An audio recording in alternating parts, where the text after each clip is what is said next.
gak jualan gak makan itu realita kehidupan kalau kalian jadi sales guys. Apalagi gue jadi sales properti kan, gue selalu mikir kayak ini kalau gue gak jualan gue gak makan gitu kan. Cuman kayaknya gue tuh agak sakit guys, kayaknya psikis gue tuh gak kena, karena gue itu lebih milih buat kerja jadi sales properti yang gak jualan gak makan ketimbang gue harus cari kerjaan yang dimana gue kerja dari pagi sampai sore atau sampai malam dan hanya digaji UMR gitu. Kayak apalagi di Pontianak yang hanya gaji 3, gue gak tau UMR Pontianak itu berapa, tapi kayaknya 3 jutaan gitu, 3 juta ke atas, koreksi gue kalau gue salah. Dan gue lebih memilih buat gue jadi sales gitu, ataupun gue narik maxim, yang penting gue punya kebebasan gue sendiri, ataupun gue gak dikekang dengan orang lain gitu. Dan gue sangat-sangat gak nyaranin kalian buat ngikutin apa yang gue lakuin, karena potensi burnout, potensi stres, depresi dan lain-lainnya tuh gede banget. Dan jujur aja gue pun sering depresi guys, walaupun tekanannya tuh gila sih, tekanannya pressure-nya benar-benar kerasa banget, yang dimana kalau gak jualan gak dapat penghasilan sama sekali.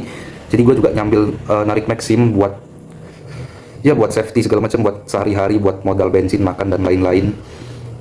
Karena itu gue selalu bilang kerjaan itu kayak high risk high reward. Kalau gue jualan gue dapat uang yang untung yang besar, kalau gue gak jualan ya gue gak makan gitu kan, dari sini gue gak dapat duit apapun. Cuman menurut gue ini adalah sesuatu yang layak buat gue coba, apalagi untuk orang seperti gue, karena gue juga ya seperti yang gue bilang tadi, gue itu kayaknya agak sakit karena gue lebih milih buat jadi sales ketimbang gue harus kerja dari pagi sampai sore untuk orang lain dan hanya dapat gaji gak seberapa, dan dimarah-marah, dimaki-maki orang lain.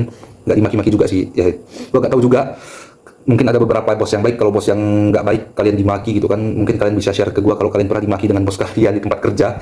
Tapi kalau gue pribadi, gue memang lebih memilih untuk di lapangan ketemu orang, ngobrol langsung segala macam, dan jualan, mengambil semua resiko itu untuk sesuatu yang memang menurut gue layak untuk diperjuangkan. Karena potensi income di sales itu juga gak terbatas guys. Semakin banyak kita jual ya semakin besar juga uangnya, apalagi di properti. Walaupun ya menurut gue ini kayak high risk high reward dan nggak baik lah untuk kalian contoh sebenarnya. Tapi ya ini gue pengen share aja apa yang gue rasakan, meskipun gue sering depresi dan lain-lain, tapi ya begitulah.